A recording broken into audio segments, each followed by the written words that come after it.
Good morning to all. It's a great pleasure and honor for me to share the dais with so many of my mentors, former teachers, and be here with. Yesterday also there were so many of my former teachers, professors from Deccan College.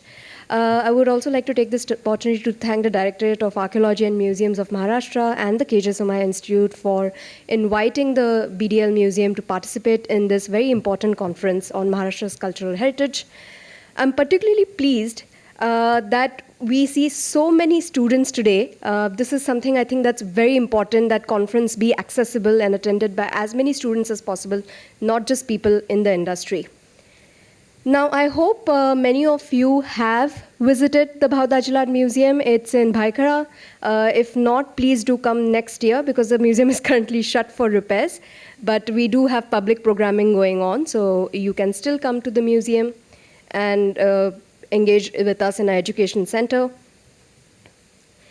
Now, just to give a brief timeline, the museum was conceptualized and established in 1855. It was briefly opened in 1857 at its former temporary site at the Army Barracks in Mumbai's Fort area.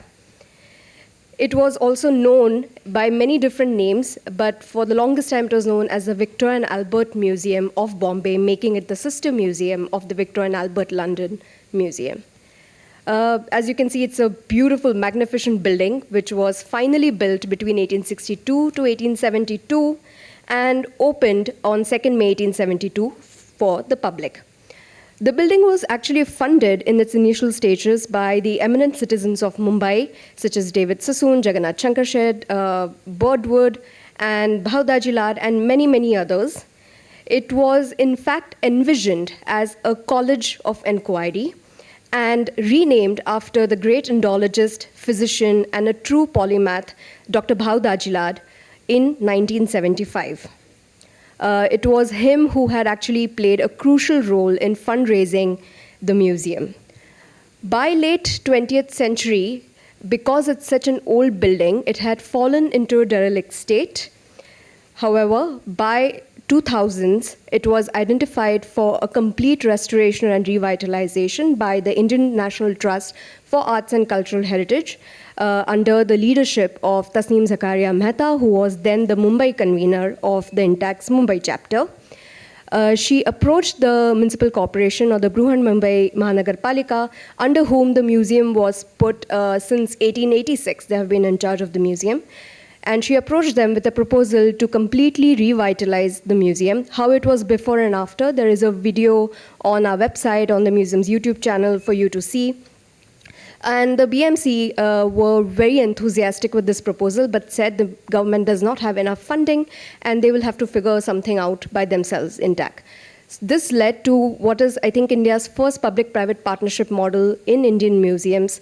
INTAC donated its expertise free of cost. There was certain private funding raised by the Jamnalal Bajaj Foundation that stepped in, and the museum trust was established through this public-private three-way partnership. It was conferred the highest award of excellence in conservation, the UNESCO Asia Pacific Heritage Award in 2005, and by 2008, the collection was restored and redisplayed. In 2022, May, we completed 150 years of the museum building, and we had a lot of activities and events planned at the museum, which I hope some of you were able to attend. Now, just a quick brief about collection. This is literally not even a slice of the collection that the museum has. Not that we have very large collection. We are, I think, among the smallest museums collection-wise. From what Dr. Garge enumerated this morning, the museum's collection is about 12,000, slightly over 12,000 objects. And contrary to popular belief, this is not a private collection. It was purchased, donated, bequeathed by several people across older, what is known as the Bombay Presidency, including the princely states of Satara, Sangli, Bhavnagar, Kutch, Tanjore, Kashmir, so on and so forth. The museum showcases the culture of the erstwhile Bombay Presidency, like I said, which expanded from Sindh to North Karnataka, even the port of Aden. And it was an encyclopedic museum in its early stages, with collections also of natural history, geology, botany, even taxidermy collections. Two of the stuffed lions, African lions, which was specially taxidermied in London, were part of the museum collection till 1930s, when it was then shifted to the Mahatma Jyotiba Phule Museum in Pune. The museum represented India at a lot of major international exhibitions in the 19th and early 20th century. And why? Because some of the objects that were particularly made in the Bombay Presidency were in great demand abroad, such as the Bombay pottery that you see. It was made by the students of the JG School of Art, and it was a great innovative technique of 19th century whereby they combined European forms with paintings copied from the Ajanta caves. We also have in our rare book collection a compendium of the textile manufacturers of India dated to 1866. It is one of the only 7 full sets in India of the first edition. Currently, the second edition is on display at the Asiatic Library. These are amazing textile fabrics, 700 in all, from across the Indian subcontinent. We also have beautiful objects like ivory. This is a bison horn lampstand from Ratnagiri. And of course, paintings by very, very important Maharashtrian artists such as Dhurandhar. You can see his Prabhu lady over here, what he has titled as well as Dhon, Sadverkar. We have a very small collection of painting, but the museum keeps acquiring artworks. Museum is also one of the first Indian museums to start acquiring contemporary art collections. Now, the key challenge of a 19th century collection is how do you carry on the complex history of colonialism into a 21st century where the idea and the purpose of museums has radically changed? And how do we appeal to a younger audience, not necessarily just scholars? Now, one of the basic things that the museum does is we approach it like a very interesting marketing exercise, while being completely accessible to the public. We have a huge amount of local community already coming in. We had a meeting with the National Gallery of Scotland a few years back, and the curators asked us, it's such a struggle for us, everybody in the Western world, to encourage people of all colors, all social classes to come into the museum. How do you manage it? Because they were sitting with us a whole day and they were seeing all kinds of people coming through the doors. And that's when it hit me. Here, we are very blessed to already have the tradition of a lot of families going to the museum regardless of what social class they come from. Intentions of visit can vary from just looking at it as a curiosity cabinet to actually wishing to see some art and culture. Whatever the cases, we get a huge diverse audience, diverse linguistic group. Mumbai is such a melting pot of cultures. The question was, what were we doing to actually retain and not have them do one chakkar around the museum and go back home? What were we actually doing to retain their attention and make repeat visits happen? Because only when people keep coming back can you really build a sort of community of sorts around the museum and you truly become a public museum. So, and this is something we still do. Every time on weekend, one of us sits around, just walks around, trying to eavesdrop on conversations that parents are having with their children, or just, there are younger people who are criticizing, discussing, questioning certain artworks. And we try to sort of understand also what are people's interests, what do they seek when they come to the museum. And we use the collections, social media, even the staff as very important communication tools. Somebody raised a question about training the staff. The Bhavdaji Lad has a very strong tradition of capacity building, even the gallery attendants who are the first point of contact with the visitors. So the tours are not just led by the curators, docents, but also sometimes by gallery attendants if needed.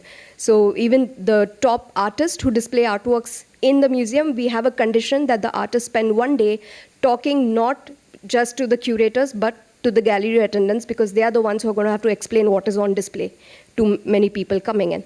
And also we focus on interdisciplinary learning. And I will speak about this a little more because a lot of us, including myself, when I was studying, I thought that, because I love art, though I can't draw a line to save my life, but I love art and I love archaeology. So if I go to a museum, I'll have such a lovely time, looking at beautiful objects and studying nice old books. And that was in my head what a curator does. When I came to the BDL, I was thrown in the deep end, and I figured out museums are a lot, it's like running a company. It's a lot more work than just looking at objects and research. So what do we do with all the beautiful collections? How do you make a 19th century collection relevant to the museum? This is one case study that we did, Games Mela. In fact, I was assisting Madhura at that point. This was the first year I joined the museum. We did this activity where we have beautiful collection of clay models dating to early 20th century, which represents different traditional games played in Maharashtra. We hunted down, this was during Shravan, so there were Mangalagaur groups active in Dadar, Thane, all these areas. We actually took our cameras, back then mobile phones did not have recording as good, and we, 3-4 of us from the team actually took permission to document these ladies singing the traditional songs and playing these games. And we came back and tried to revive some of these games. We have a beautiful open space called the Museum Plaza. And we invited families, free of cost, to come play these games with us. In the first edition, the children brought their grandparents. There were a lot of grandparents who refined our research. So it is really engaging the community and telling them what is the research you're doing so that they can help you understand. Because in the end, we are also from a very different generation than the last that were playing these games very popularly. And this became one of our most successful outreach programs. We have had many editions since 2013-14 of the Games Mela. And I'm giving an open call for assistance here because one of the games we have been trying to struggle how to figure out is the Ganjifa cards. We have a lovely collection of Ganjifa cards, and I'm willing to learn with whoever can teach the actual way it is played, because I believe not many people have documented that tradition. Then the other way to activate collections is also have contemporary art interventions. What happened in the 19th century, most 19th century museums, that the collectors were invariably British. When they purchased objects, we had the cost of the object and the place where it was created, but not always the name of the artist or the name of the artisan guild. In a way to correct this lapse in museum documentation, the museum restarted in 2008 with a contemporary art program called Engaging Traditions, where the museum director, Tasneem Mehta, invites contemporary artists to have a conversation with the museum collection and intervene with the displays, questioning the colonial past of the museum and the position of authority museums have over historical data. So this was one such, one of my favorite exhibitions we have done, where the artist Rohini Devasher questioned the intersections of archaeology and astronomy, as you see in many old museum collections. And on the wall here is a mural that she created, and we displayed it with some corals and fossil collection from the museum. And we engaged in a workshop with the students to make their own fossils, which spoke to them about the process of fossilization. We also did a lot of astronomy workshops. We taught them how to use manual planispheres.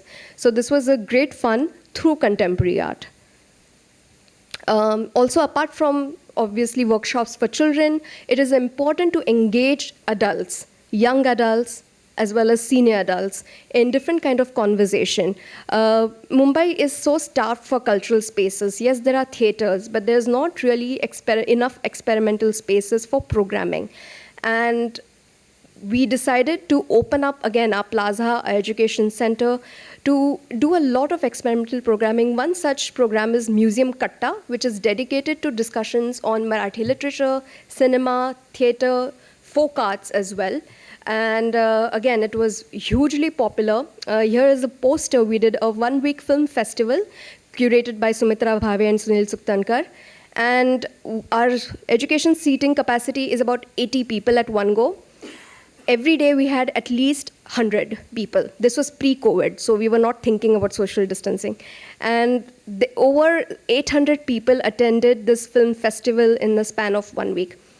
The museum entry ticket is 10, and everything that happens for after 6 o'clock is almost inevitably free of cost. Schools, again, if there are private schools, only then we charge about 100 rupees for children to do workshops. Tours are always free of cost. And we had stalwarts like Kishore Kadam, Amol Palekar, Sunil Barve, a lot of people who have come and engaged with the museum and participated in this kind of public programming.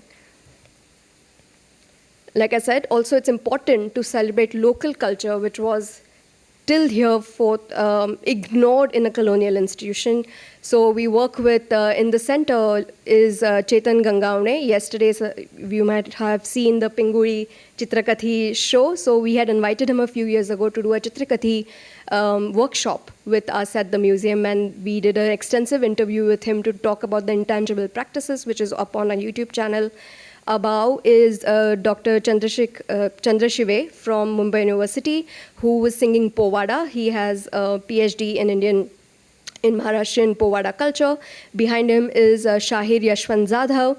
We had some paintings, prints from our rare book collection, commissioned by Barasaheb Pant Pradhiniti, of the life and episodes of Shivaji Maharaj, executed by Dhurandhar and few other artists. And we had put them up as a part of a smaller retrospective exhibition on Dhurandhar, while NGMA was doing a larger show on Dhurandhar a few years back. And as part of that, we invited these artists to come sing Povadas as part of the exhibition outreach, because we were also doing outreach for the NGMA. We also, last year, to celebrate Maharashtra Day, invited Dr. Dalal here to talk about the food culinary history of Maharashtra, and we had a food pop-up of traditional Maharashtrian snacks. We, of course, worked with Sangeet Bari to do Lavani. We have free festival workshops where people come make kites or Diwali lanterns or Diwali forts, which is a very traditional culture.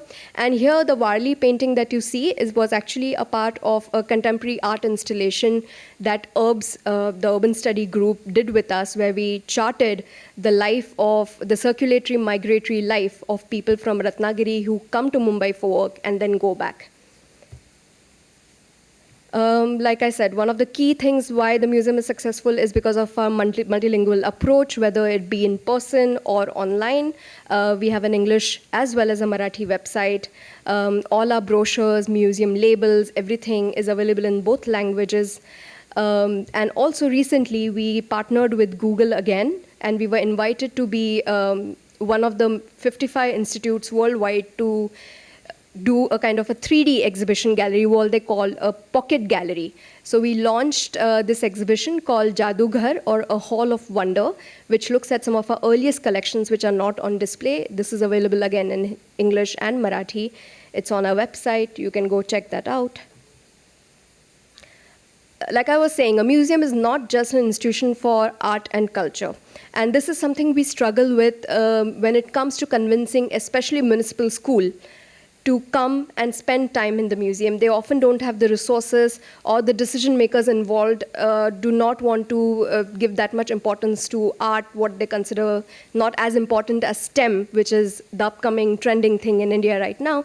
So we decided to get creative. We were very lucky. We met this person who is a former BARC scientist, and he has started the STEM Academy. And we worked with him to start programming, looking at collections through STEM.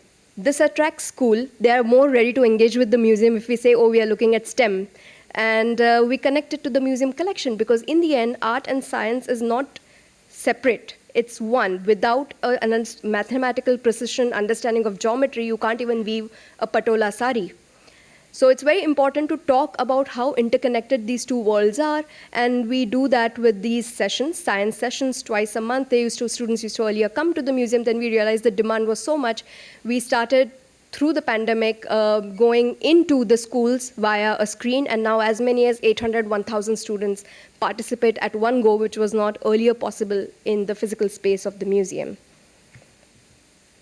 Lastly, recently in 2022, again to celebrate the 150 years of museum, the museum published a book called Mumbai, A City Through Objects, 101 Stories from the Dr. Bhavdas Gilad Museum.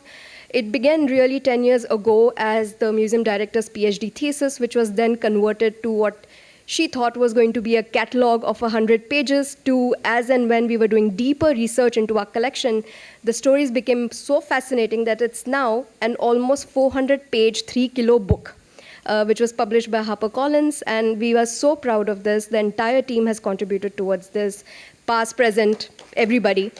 And thank you. And this is available online. If you are part of an institutional library, we are very happy to offer it at a discount, so please get in touch with me after the talk. And like Madhura said, please follow us online. Everything we offer, internships, we offer docent program, everything gets advertised online, so you can call and come meet me at the museum at some point. Thank you so much.